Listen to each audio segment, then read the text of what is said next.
अरे अरे बस करो, बहुत हो गया नहाना, अब घर चलते हैं, मुझे तो ठंड लगने लगी है। उसका इतना कहना था कि समायरा और नूर ने हाथों से ही उसके ऊपर पानी डालना शुरू कर दिया। तू बहुत जल्दी उकता जाती है, आज तुझे जाने नहीं देंगी। जब तक हमारा दोनों का मन नहीं भर जाता पानी में खेलने से, तब तक तू भी नहीं जाएगी। अभी समायरा इतना ही बोली थी कि नूर को पानी के अंदर किसी की आहट महसूस हुई, जिससे उसके चेहरे का रंग उड़ गया। वो थोड़ा पीछे हटी। उसने एक बार समायरा को देखा जो फलक के ऊपर पानी डाल रही थी। नूर की बेचैनी उसको दिखाई नहीं दे रही थी। देखते ही देखते नूर को किसी विचित्र शक्ति ने पानी के अंदर खींच लिया। पानी में तेज शोर हुआ तो फलक और समायरा ने पीछे मुड़ के देखा। अब सिर्फ नूर के बाल ही उनको नजर आ रहे थे, जो पल भर में ओझल हो गए। अरे ये नूर कहाँ गई? नूर कहाँ गई? हाँ नूर कहाँ हो? कहाँ हो तुम? अरे मजाक मत करो, ऊपर आओ। देखो मैं जानती हूँ तुम हमारे साथ मजाक कर रही हो, अब और न सताओ और बाहर आ जाओ, जान हलक में अटक गई है। समायरा के बोलने का कोई फायदा नहीं था, क्योंकि नूर अब गायब हो चुकी थी। फलक और समायरा ऐसे खड़ी थी जैसे उनका सब कुछ खो गया हो। समायरा हिम्मत से काम लो, इस पानी में कब तक खड़ी रहेंगी? हमको बाहर निकलकर किसी से मदद लेनी होगी। नहीं नहीं, मैं अपनी सहेली के साथ यहाँ आई थी और उसी के साथ बाहर जाऊंगी पानी से। जब तक वो लौट कर नहीं आती तब तक नहीं जाऊंगी। समायरा के सिर पर जैसे पागलपन सवार हो गया। फलक हिम्मत करके उसको पानी से बाहर लाई। मेरी बात ध्यान से सुनो, वो तालाब के अंदर गायब हो गई है। उसके बाल देखे थे मैंने अंत में, ऐसा लग रहा था जैसे वो हमसे कुछ कहने की कोशिश कर रही हो। अब हमारे पास एक ही रास्ता है, हमें उसकी मदद लेनी होगी। उसकी बात सुनकर समायरा जैसे गहरी सोच से बाहर आई हो और उसको कोई तो अपनी सहेली तक पहुंचने का सुराग मिला हो। किसकी मदद? किसकी मदद की बात कर रही हो तुम? वो ही अघोरी। अघोरी? तुमने सोच भी कैसे लिया हाँ कि हम लोग उस अघोरी की मदद लेंगे? दूसरा कोई रास्ता है तुम्हारे पास? नहीं, पर उसको लेके ही अब घर जाएंगे, उसके पहले नहीं। अभी अघोरी के पास चलते हैं, इससे पहले गांव में ये बात फैल जाए। समायरा फलक को लेकर वहाँ से निकल चुकी थी। रास्ते में समायरा के पिता उन्हें मिले। अरे बेटा कहाँ जा रही हो तुम? अरे कब से तुमको ढूंढ रहे हैं। बेटा जी, खबर भी है आपको? क्या बोल के निकली थी आप घर से? याद है या फिर आपको याद दिलाएं हम? पिताजी याद है, बोल के निकली थी कि कल मेरा विवाह है, आज सहेलियों के साथ आखिरी शाम थी। हाँ तो बेटा जी अब बिता ली ना आखिरी शाम। चलिए अब घर चलें। तू चाचा के साथ जा, ब्याह की तैयारी कर, नूर को मैं ढूंढ के लाती हूँ। तुम्हें अकेले नहीं जाने दे सकती, मैं भी चलूंगी। पर कैसे? कल ब्याह है तुम्हारा, घर वालों को, बाकी के लोगों को क्या जवाब दोगी? वो देख लेंगे। हाँ ये क्या बातें हो रही भाई खुसुर फुसुर। हाँ चलो घर चलो। और बेटी फलक तुम भी अपने घर जाओ, तुम्हारे पिता परेशान हो रहे होंगे। बलवंत समायरा को घर ले आता है और समायरा कुछ नहीं कर पाती। फलक गहरी सोच में डूब जाती है और समायरा को जाते हुए देखने लगती है। उसे कुछ भी अच्छा नहीं लग रहा था। वो जाकर उसी तालाब के किनारे बैठ गई जहाँ से नूर गायब हुई थी। अब मैं अकेले क्या करूं? क्या कूद जाऊं इस तालाब में? या तो अपनी सहेली को ढूंढ कर ले आऊंगी या फिर कूद के मर जाऊंगी। वो जैसे ही कूदने वाली थी तभी किसी ने उसका हाथ पकड़कर खींच लिया। तालाब में कूदेंगे तो साथ में कूदेंगे। अघोरी ने कहा था ये कुंड तालाब है, अब इसके अंदर जाना ही होगा। तुम क्यों आ गई? कल बारात दरवाजे पे खड़ी होगी, क्या जवाब देंगे तेरे घर वाले उनको? वो देख लेंगे बाद में। सुबह तक हम कुंड तालाब से बाहर आ जाएंगे। अब आंखें बंद कर और लगा दे जान की बाजी। दोनों सहेलियां हाथ पकड़ती हैं और तालाब में कूद जाती हैं। नीचे जाते जाते उनकी सांसें अटक जाती हैं। उस अघोरी ने झूठ कहा था, ये कुंड तालाब है। कोई कुंड तालाब नहीं है ये, यहाँ सिर्फ पानी है। अब हम मरने वाले हैं, ईश्वर को याद करते हैं। मरना ही तो था, विवाह कर लेती। तेरी आखिरी ख्वाहिश तो पूरी हो जाती ना विवाह करने की। पानी से लड़ते लड़ते वो पानी के बिल्कुल नीचे चली जाती है और उनका शरीर नीचे बैठ जाता है। तभी एक तेज रोशनी चमकती है। रोशनी के अंदर एक बड़ा सा साफ सुथरा किले जैसा घर था। ये क्या, पानी के अंदर दूसरी दुनिया? ये कैसे हो सकता है? क्या सच में ये कुंड लोग हैं? इसका मतलब हमारी नूर जिंदा है और इसी घर में है। चलो जल्दी चलो, अंदर जाके देखते हैं। दोनों तेजी से उस किले के अंदर चली गईं। वहां जाकर देखा एक आदमी जिसने काला नकाब लगाया हुआ था सामने आया। ओह, तो तुम लोग नूर को ढूंढने आई हो ना धरती लोक से? हाँ, आपको कैसे पता? और आप कौन है? क्या आपको पता है हमारी सहेली कहाँ है? वो इसी दुनिया में रुकी हुई है ना? मेरे साथ आओ। दोनों को थोड़ा सा तो विचित्र लग रहा था ये आदमी, परंतु उसके पीछे जाने के सिवा उसके पास कोई दूसरा रास्ता नहीं था, इसलिए चुपचाप दोनों उसके साथ चली जाती हैं। अंदर जाकर रहबर उनको एक कक्ष में ले जाता है और आगे से दरवाजा बंद कर देता है। दरवाजा बंद होते ही उस कक्ष में इतना अंधेरा हो जाता है जैसे किसी एक भी छेद से कोई रोशनी ना आ रही हो। इस अंधेरे को देखकर फलक जोर से चीखती है। कौन हो तुम? बाहर निकालो हमें यहाँ से। अरे तुम चाहते क्या हो हमसे? हमारी सहेली को तुमने कहाँ रखा है? क्या मकसद है तुम्हारा? बताओ, बचाओ हमें कोई, बाहर निकालो हमें। वो चीखती रही परंतु रहबर की तरफ से कोई जवाब नहीं आया। फलक का सर चकराने लगा। अंधेरा इतना था कि समायरा भी फलक को और फलक समायरा को देख नहीं पा रही थी। फलक, हिम्मत से काम लो, हमारा मकसद नेक है और इन लोगों से हम हार नहीं सकते।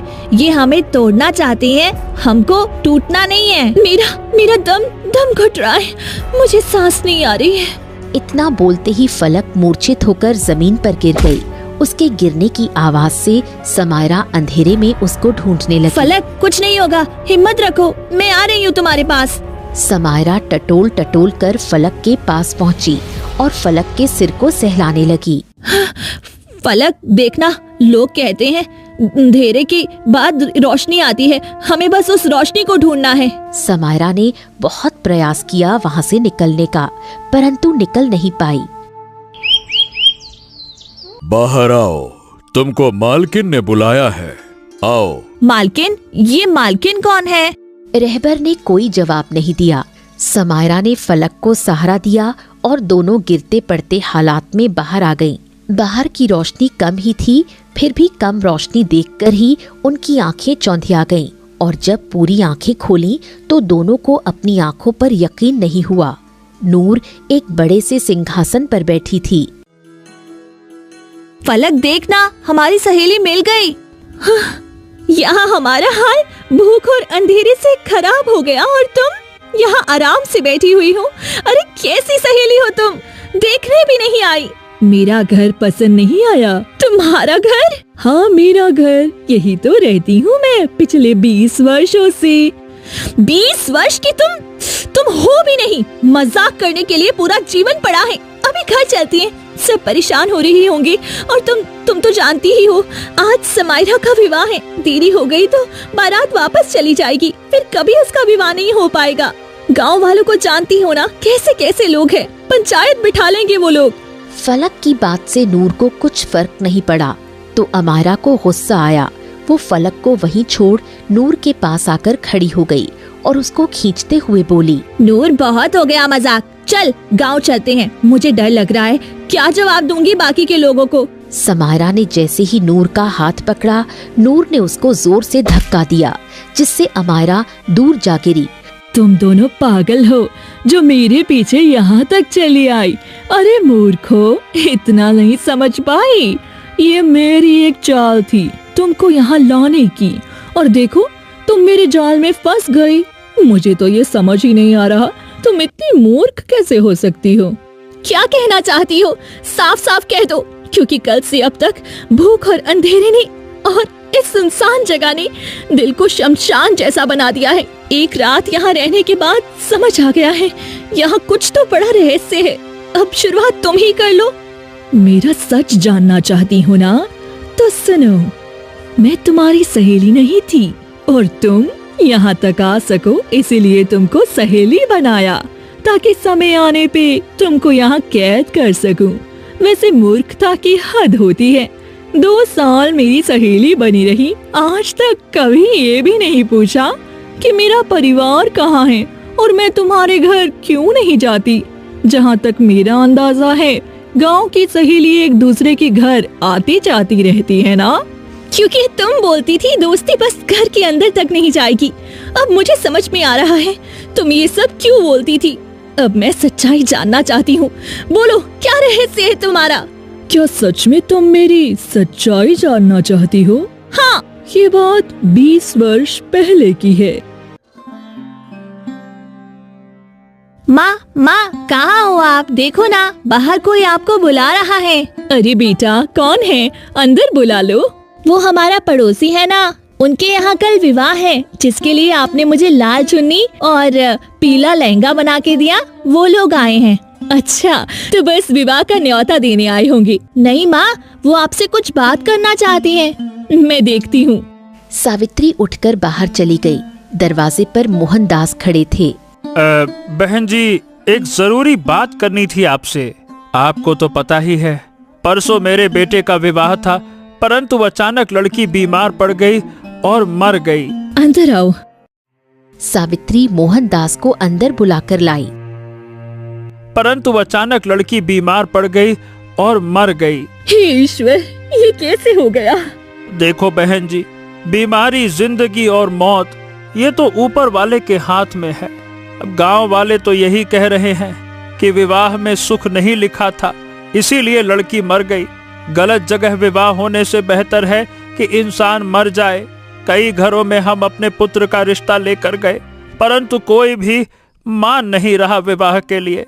इस गांव में सबसे ज्यादा तो नहीं, पर अच्छे लोगों में हम आते हैं। हाँ, सही कह रहे हो। तुम लोग तो बहुत जमीन वाले हो। फिर क्यों कोई अपनी बेटी नहीं देना चाहता आपके घर में?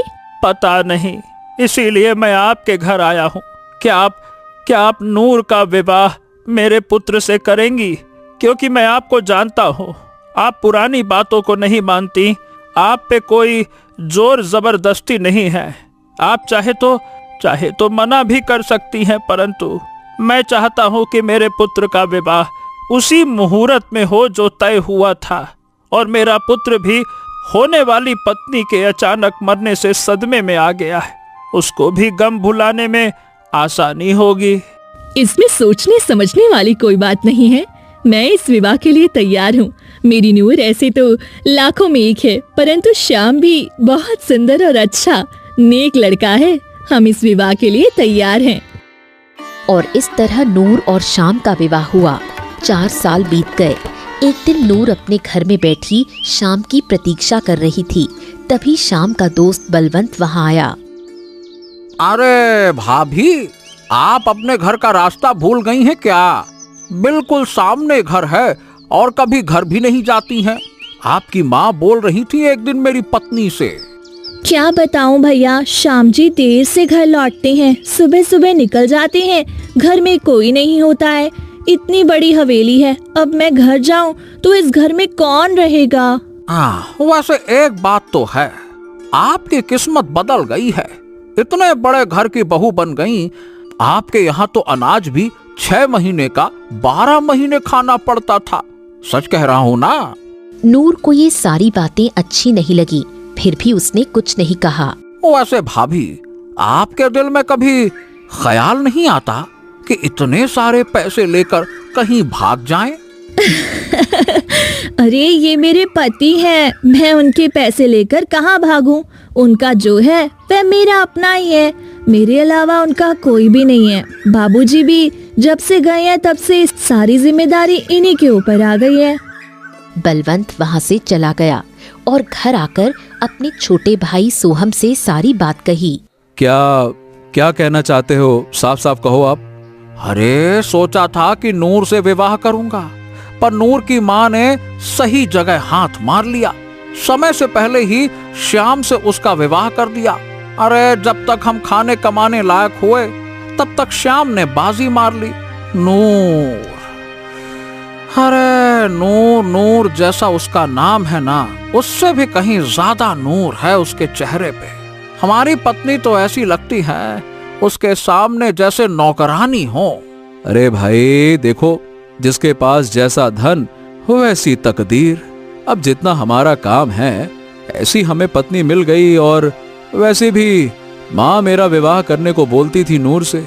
आप क्यों इतना जल रहे हो? मुझे तो कोई फर्क नहीं पड़ा नूर से, उसके विवाह से, उसके पति से। आपको क्यों इतना पड़ रहा है?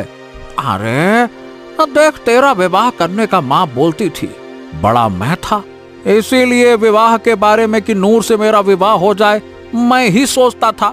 मैंने ही सपने पाल के बैठे थे, क्या कहूँ मैं। बलवंत अजीब सा मुंह बनाकर बाहर की ओर चला गया। वो अपनी जलन को छुपा नहीं पाया। कुछ तो चल रहा था उसके मन में। वो चलते चलते घर के बाहर आ गया और एक जगह बैठ गया। ये नफरत की आग इतनी जल क्यों रही है? मेरे मन में ऐसा लग रहा है कि मैं क्या कर डालूं। अरे जिस लड़की को पसंद किया उसी का विवाह बिल्कुल घर के सामने हो गया। दूर होता तो उसकी खुशी से फर्क नहीं पड़ता, आंखों के सामने अपने प्यार को किसी और के बाहों में किसी और के साथ। तभी उसकी नजर शाम पर पड़ी, जो बड़े सुकून से घर की ओर जा रहा था। ये होता है सुकून। हाँ, जब पैसा और पत्नी दोनों अच्छे हों तो मर्द के चेहरे पर सुकून उभर ही आता है।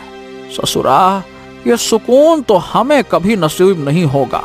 घर जाओ तो हमारी पत्नी की शक्ल कुछ तो बुरी है ही, और कुछ वो बुरी बना लेती है मुझे देख के। अब इंसान करे तो करे क्या? इंसान अपना दुख तो सह ले, पर ससुरा इस श्याम का सुख सहा नहीं जाता मुझसे। बलवंत अपना गुस्सा सह नहीं पाया।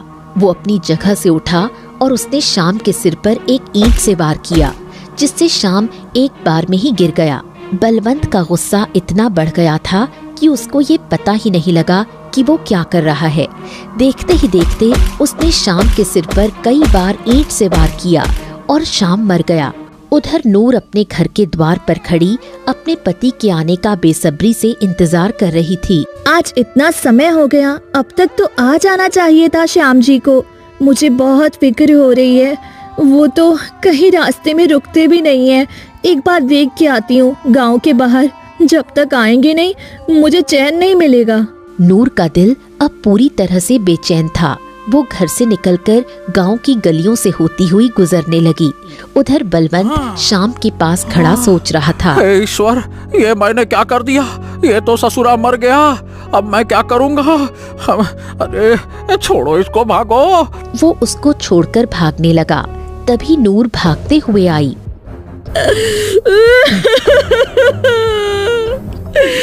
बलवंत, तुमने मेरे पति को मार डाला।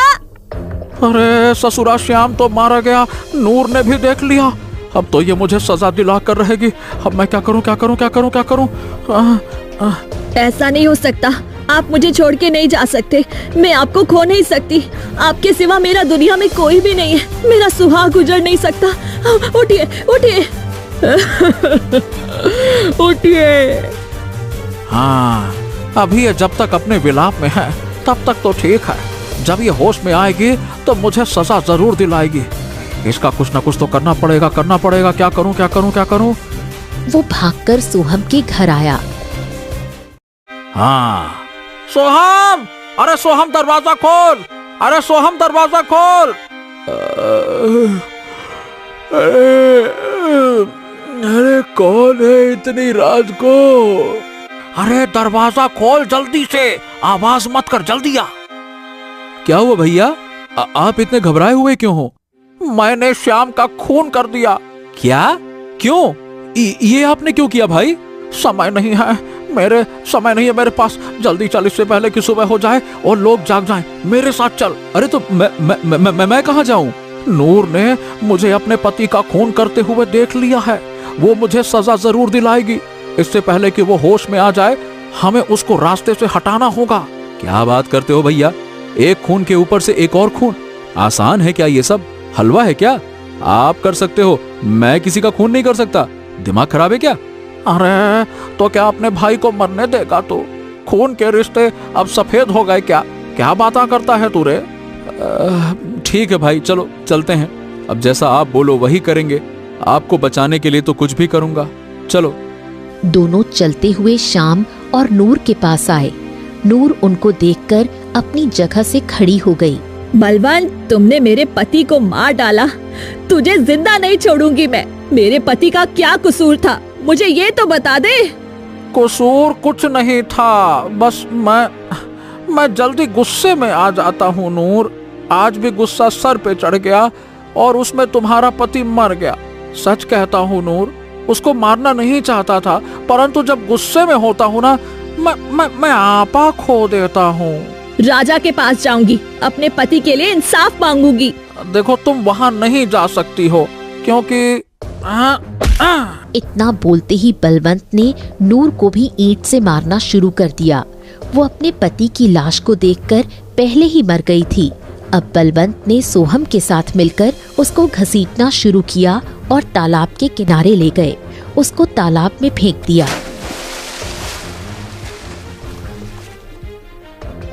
भाई ये मर तो गई होगी ना, पक्का है? अरे इतनी ईंट में तो उसके पति ने दम तोड़ दिया, फिर ये किस खेत की मूली है? ये तो एक लड़की थी। अब एक काम कर, उसके पति की लाश को भी इसी तालाब में डाल देते हैं। उसकी आंखें बंद हो गईं। वो गिरती जा रही थी। गिरते गिरते वो कुंड लोक के किले के द्वार के पास आकर गिरी। उसके गिरते ही एक बूढ़ी औरत दौड़ कर आई। उस बूढ़ी ने देखा नूर के शरीर में कुछ ही सांस बाकी थी। उसका शरीर पूरी तरह टूट चुका था। कुछ जीने की आस भी खत्म हो गई थी और कुछ वो जीना भी नहीं चाहती थी। मुझे इसको बचाना होगा। बुढ़िया नूर को किले के अंदर ले गई और उसके जख्मों पर लेप लगाया, परंतु नूर की हालत बहुत नाजुक थी। अब मुझे अपनी शक्ति का प्रयोग करना होगा। कोई इंसान अधूरी आरज़ू लेके मर जाए तो उसकी आत्मा सुकून नहीं पाती, और ये इस दुनिया में आई है तो जरूर किसी मकसद से आई है। इस तालाब में ना जाने कितने लोग गिरते हैं, यहाँ तक आज तक कोई नहीं आया। बुढ़िया ने आंखें बंद की और कुछ पढ़ने लगी। उसके पढ़ते ही कुछ अक्षर हवा में घूमने लगे और वो अक्षर नूर के जिस्म में समा गए। जो नूर आंख नहीं खोल पा रही थी, उसके जख्म पल भर में गायब हो गए और वो उठकर बैठ गई। कहाँ हूँ मैं? आप कौन है? क्या मैं मर गई या जिंदा हूँ? तेरी मिली हुई जिंदगी के कुछ पल बचे हैं। मैंने तुझे जादुई शक्ति से जोड़ दिया है। अब तू जिंदा रहेगी। जब तक तू चाहे तब तक तेरी जिंदगी चलेगी। तेरी जिंदगी के दिन आज से रुक गए। ना तुझे गर्मी लगेगी, ना तुझे सर्दी लगेगी, और ना ही तेरी जिंदगी बढ़ेगी। जब तक मैं चाहूँ, मतलब तेरी उम्र आज यही रुक गई। तू 20 वर्ष की है ना, हमेशा 20 वर्ष की ही रहेगी। और आज से तुझे तेरी अच्छाइयाँ छोड़ के तुझे मेरी इस काली दुनिया में रहना होगा। यहाँ दुनिया जैसा तो नहीं है, रोशनी, सुंदरता और स्नेह, नफरत, परंतु शक्ति है जिससे जो चाहे तो छीन सकती है। अब मुझे रोशनी में रहकर भी क्या करना है? मेरी जिंदगी की रोशनी मेरे पति के साथ खत्म हो गई। अब से मेरा एक ही मकसद है, उस बलवंत का अंत। और उसके बाद मैं इस अंधेरी जगह की मालकिन बन गई और धरती पे आ गई। तुम लोग से दोस्ती की ताकि तुम्हारे दोनों के पिता को वो दर्द दे सकूं जो उसने मुझे दिया था। संतान का दुख सबसे बढ़कर होता है। तुम दोनों को मैं यहाँ इसीलिए लाई ताकि तुम भी वो कह सको जो मैंने 20 साल कहा। पिताजी ने ये सब किया तुम्हारे साथ, तो 20 वर्ष तुम इस अंधेरे में रह रही हो। हमारी एक रात में इतनी खराब हालत हो गई तो तुम्हारा क्या ही हाल हुआ होगा। मुझे ये कहते हुए शर्म आ रही है। सोहम, मेरे पिताजी, अब हम इससे आगे क्या कहें? तुम चाहो तो हमें अभी के अभी मार सकती हो, परंतु क्या पिताजी को एहसास भी है जो उन्होंने नूर के साथ किया है? मुझे नहीं लगता उन्हें एहसास भी होगा। वहीं बलवंत तालाब के किनारे खड़ा हुआ था। अघोरी उनके साथ था। तुम दोनों की बेटी आई थी मेरे पास। वो इस दुनिया में जाना चाहती थी। मैंने मना भी किया, परंतु वो नहीं मानी। मेरे द्वार पे बेटी की बारात खड़ी हुई है। मेरी बेटी के भतीजी इस दुनिया में चली गई। जो मैंने 20 वर्ष पहले किया, वो आज मेरे सामने आकर खड़ा हो गया। अब मैं क्या करूं? अपनी पत्नी को, बेटी के ससुराल वालों को क्या जवाब दूंगा मैं, क्या जवाब दूं? भैया अब गलती की है तो सुधारना तो पड़ेगा। अरे कैसे सुधार लूं गलती, कैसे सुधार लूं गलती को? नूर तो मर गई है, वो जिंदा होती तो उससे माफी मांग लेता। नूर जिंदा है और वही तुम्हारी बेटियों को अपनी दुनिया में ले गई है। अब वो तुम्हारा बदला तुम्हारी बेटी से लेगी। हाँ हाँ, वो जिंदा है, पर कैसे, कैसे जिंदा है? अघोरी ने सारी बात बलवंत को बता दी। हाँ, अब मुझे अपनी बेटी को बचाना है तो मुझे उस कुंड लोक में जाना होगा। अपनी बेटी को नहीं खो सकता। नूर से माफी मांग लूंगा, वो बहुत अच्छी है, उसका दिल बड़ा है, वो मुझे माफ कर देगी। मैं भी आपके साथ चलता हूँ, मेरी भी बेटी वहीं पे है।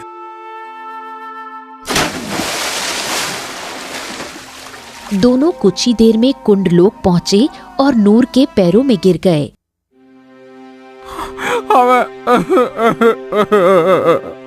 हमें माफ कर दो, हमें माफ कर दो। हमसे गलती हो गई थी, जो हमने किया वो जानबूझ के नहीं किया।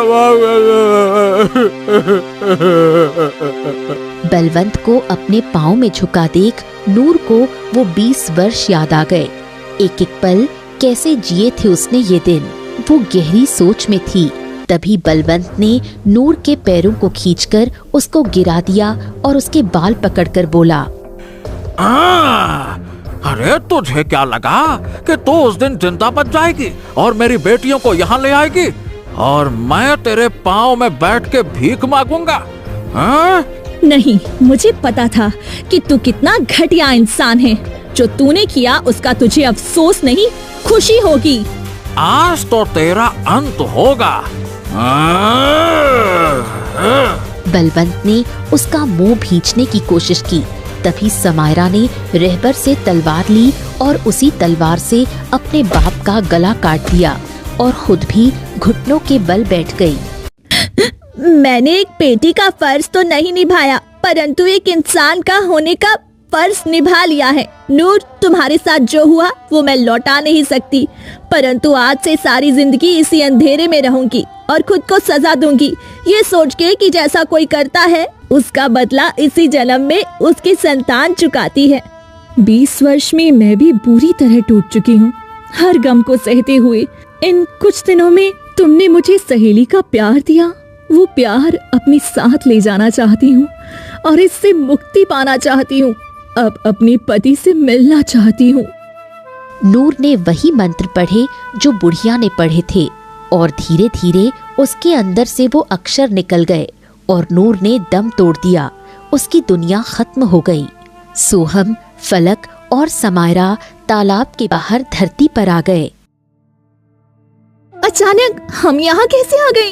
वो दुनिया उस बुढ़िया ने नूर को दे दी थी। अब नूर ने खुद के लिए मौत को चुना, जिससे वो दुनिया खत्म हो गई और हम बाहर आ गए। बेटियों, मुझे माफ कर दो। मैं सही बताऊं, मैं भैया की बात में आ गया था। फलक और समायरा जैसे सोहम की बात सुन ही नहीं रही थी। उनकी आंखें उसी तालाब में नूर को ढूंढ रही थी, जैसे उनकी पूरी दुनिया उसी तालाब में खत्म हो गई हो। उनकी आंखों से आंसू बह रहे थे।